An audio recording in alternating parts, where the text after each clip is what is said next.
بسم اللہ الرحمن الرحیم والصلاة والسلام علی سید الانبیاء والمرسلین۔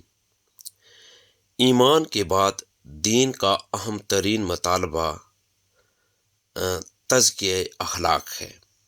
مسلمان کا فرض ہے کہ وہ قرآن و سنت کی روشنی میں اپنے عمل کو پاکیزہ بنائیں۔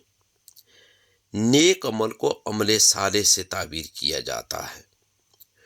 قرآن میں اللہ تعالیٰ نے نیک عمل کرنے والوں کو جنت کی خوشخبری سنائی ہے اور نیک عمل کرنے کا حکم بار بار آیا ہے۔ قرآن مجید فرقان حمید میں ہے، اور جو اس کے حضور مومن ہو کر آئیں گے اس طرح کہ انہوں نے نیک عمل کیے ہوں گے، وہی ہیں جن کے لیے اونچے درجے ہیں اور سدا بہار باغ جن کے نیچے نہریں بہتی ہوں گی، اور وہ ان میں ہمیشہ رہیں گی، اور یہ صلہ ہے ان کا جو پاکیزگی اختیار کرے۔ یہ قرآن مجید فرقان حمید کی آیات کا مفہوم میں نے آپ کے سامنے رکھا ہے۔ حضور تاجدار کائنات صلی اللہ علیہ وآلہ وسلم کا فرمان ہے، تم میں سے بہترین لوگ وہی ہیں جو اپنے اخلاق میں دوسروں سے اچھے ہیں۔ یہی لوگ مجھے زیادہ محبوب بھی ہیں۔ قیامت کے دن آدمی کی میزان میں سب سے زیادہ باری چیز اچھے اخلاق ہی ہوں گے۔ بندہ مومن وہی درجہ اس نے اخلاق سے حاصل کر لیتا ہے جو کسی شخص کو دن کے روزوں اور رات کی نمازوں سے حاصل ہوتا ہے۔ نیکی اس نے اخلاق ہے، اور گناہ وہ ہے جو تمہارے دل میں وسوسہ پیدا کرے اور تم یہ پسند نہ کرو کہ دوسرے لوگ اسے جانیں۔ یہ تمام وہ ارشادات پاک ہیں پیارے آقا حضور تاجدار کائنات صلی اللہ علیہ وآلہ وسلم کے، کہ جن کو ہم سمجھ کر اپنی زندگی کو سنوار سکتے ہیں۔ مختلف روایتوں میں ایک تمثیل کے ذریعے یہی بات اس طرح سمجھائی گئی ہے، تم جس منزل تک پہنچنا چاہتے ہو اس کے لیے ایک سیدھا راستہ تمہارے سامنے ہے، جس کے دونوں طرف یاد رکھیں دو دیواریں کھینچی ہوئی ہیں، دونوں میں دروازے کھلے ہیں جن پر پردے پڑے ہوئے ہیں۔ راستے کے سرے پر ایک پکارنے والا پکار رہا ہے کہ اندر آ جاؤ اور سیدھے چلتے رہو۔ اس کے باوجود کوئی شخص اگر دائیں بائیں کے دروازوں کا پردہ اٹھانا چاہے تو اوپر ایک منادی پکار کر کہتا ہے، خبردار پردہ نہ اٹھانا، اٹھاؤ گے تو اندر چلے جاؤ گے۔ فرمایا یہ راستہ اسلام ہے۔ دیواریں اللہ کی حدود ہیں، دروازے اس کی قائم کردہ حرمتیں ہیں۔ اوپر سے پکارنے والا منادی خدا کا وہ واعظ ہے جو ہر بندہ مومن کے دل میں ہے، اور راستے کے سرے پر پکارنے والا قرآن ہے۔ قرآن مجید فرقان حمید میں ارشاد ہے، جس کا مفہوم ہے کہ بے شک یہ قرآن اس راستے کی رہنمائی کرتا ہے جو بالکل سیدھا ہے، اور اپنے ماننے والوں کو جو اچھے عمل کرتے ہیں اس بات کی بشارت دیتا ہے، ان کے لیے بہت بڑا اجر ہے۔ آقا علیہ الصلوۃ والسلام کے قلب اطہر پر اترنے والی قرآن مجید فرقان حمید سراسر ہدایت ہے۔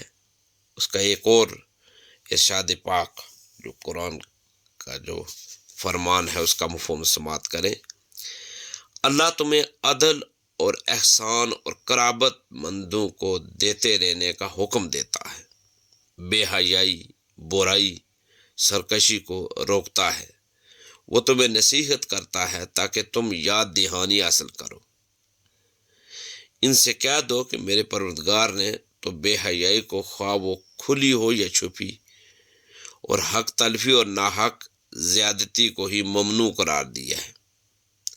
دیکھیں، قرآن پاک صراط مستقیم دکھانے والی کتاب ہے۔ ارشاد ربانی ہے، اے محمد صلی اللہ علیہ وآلہ وسلم، کہہ دو کہ لوگوں، تمہارے پاس تمہارے رب کی طرف سے حق آ چکا ہے۔ اب جو سیدھی راہ اختیار کرے اس کی راست روی اس کے لیے مفید ہے، اور جو گمراہ رہے اس کی گمراہی اس کے لیے تباہ کن ہے، اور میں تم پر نگران اور تمہارے اعمال کا ذمہ دار نہیں۔ آپ سے بہترین نیکی کے بارے میں پوچھا گیا۔ آپ صلی اللہ علیہ وآلہ وسلم نے 3 مرتبہ فرمایا، غصہ نہ کر۔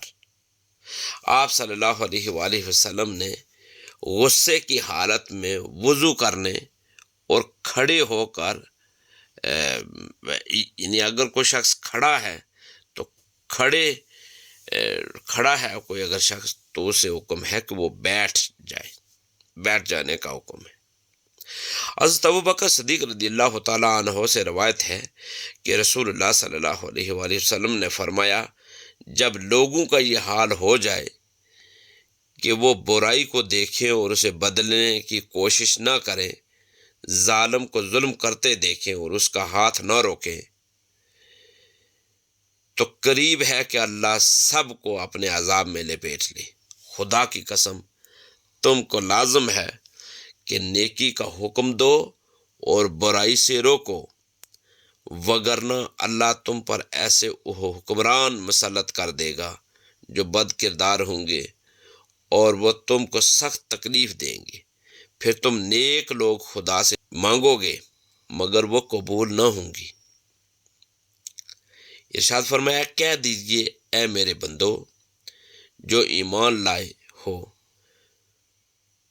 وہ ڈرو اپنے رب سے۔ جن لوگوں نے اس دنیا میں دوسروں کے ساتھ نیکی کی ہے ان کے لیے آخرت میں بھلائی ہے، اور تم میں سے ایک جماعت ایسی ہونی چاہیے جو خیر کی طرف بلائے، نیک کام کرنے کا حکم دے اور برے کاموں سے روکے، اور یہی لوگ کامیابی پانے والے ہیں۔ دیکھیں، حضور تاجدار کائنات صلی اللہ علیہ وآلہ وسلم کہ قلب اطہر پر اترنے والی کتاب قرآن مجید فرقان حمید کی تعلیمات، پیارے آقا صلی اللہ علیہ وآلہ وسلم کی سنتیں اور احادیث، وہ ہمارے لیے ایک نمونہ ہیں، اور ہم ان پر عمل کر کے اپنی زندگی کو سنوار سکتے ہیں اور اپنی قبر کو جنت بنا سکتے ہیں۔ حضرت علی رضی اللہ تعالیٰ عنہ نے فرمایا تھا، دنیا پیٹھ پھیر رہی ہے، آخرت سامنے آ رہی ہے۔ تم دنیا کے نہیں بلکہ آخرت کے لیے پیدا کیے گئے ہو، اور تمہاری منزل قبر ہے۔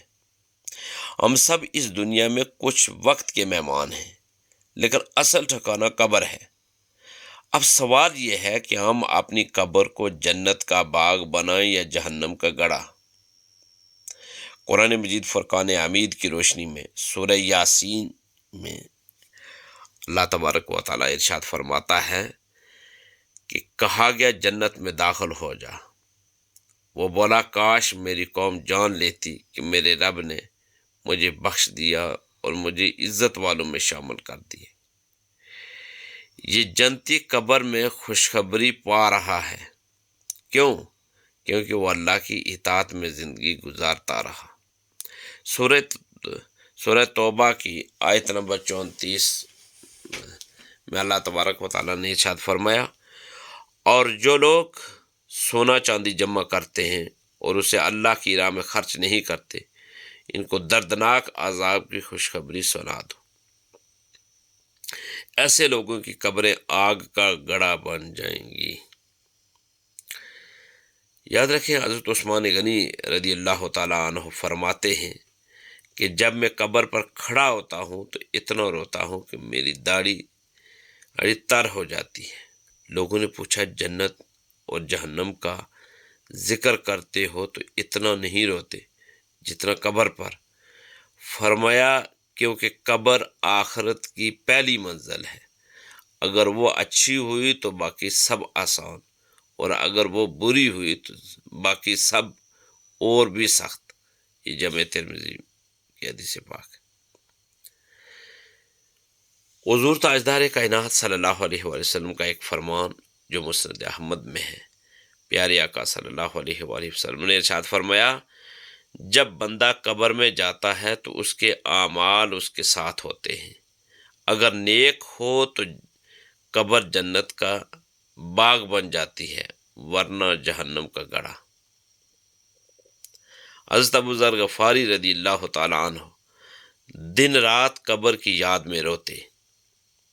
حضرت عمر بن عبدالعزیز رحمۃ اللہ علیہ نے کہا، جب تمہاری لاش کو قبر میں رکھا جائے گا تمہارے ساتھ صرف تمہارے اعمال ہوں گے، نہ مال، نہ شہرت، نہ دنیا۔ شیخ عبد القادر جیلانی رحمۃ اللہ علیہ فرماتے ہیں، قبر کی تیاری توبہ، عبادت، ذکر و نیکی کے ذریعے کرو، کیونکہ قبر کا اندھیرا صرف نور ایمان سے دور ہوتا ہے۔ حضرت مجدد الفسانی رحمۃ اللہ علیہ فرماتے ہیں، جو دنیا کی محبت میں ڈوبا رہا وہ قبر میں اندھیروں میں رہے گا، جو اللہ کی محبت میں جیا وہ قبر میں بھی اللہ کے نور میں ہوگا۔ دیکھیں، قبر کو جنت بنانے کے عملی طریقے کیا ہو سکتے ہیں، تو وہ یاد رکھیں کہ قبر کو جنت بنانے کے عملی طریقوں میں پہلا طریقہ ہے 5 وقت کی نماز باجماعت پڑھنا، قرآن پاک کی تلاوت روزانہ کرنا، خاص کر سورہ ملک جو قبر کے عذاب سے بچاتی ہے،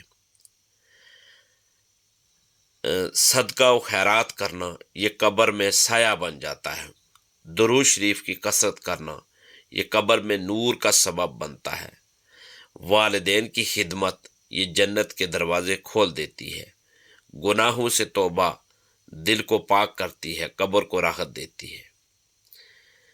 دیکھیں، آج ہم اپنی زندگی اور بالخصوص قبر کی زندگی کو اچھا کر سکتے ہیں، اس لیے کہ ہم باقاعدہ حیات ہیں، ہم اس دنیا میں رہ کر تو ہم مزید بہتری کر سکتے ہیں، اور ہم اپنی قبر کو جنت کے باغوں میں سے ایک باغ بنا سکتے ہیں۔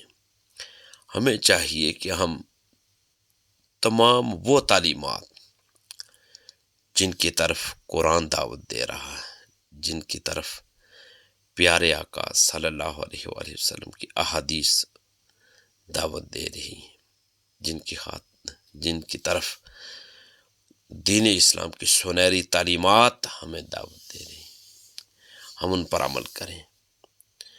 اللہ تبارک و تعالی ہم سب کا حامی و ناصر ہو، اور اللہ تبارک و تعالی ہمیں دین اسلام کی سنہری تعلیمات کو جاننے، سمجھنے اور ان تعلیمات کے مطابق زندگی گزارنے کی توفیق اور ہمت عطا فرمائے۔ دین کی بات پھیلانا صدقہ جاریہ ہے، ثواب کی نیت سے ویڈیو کو شیئر ضرور کیجیے۔ جزاک اللہ۔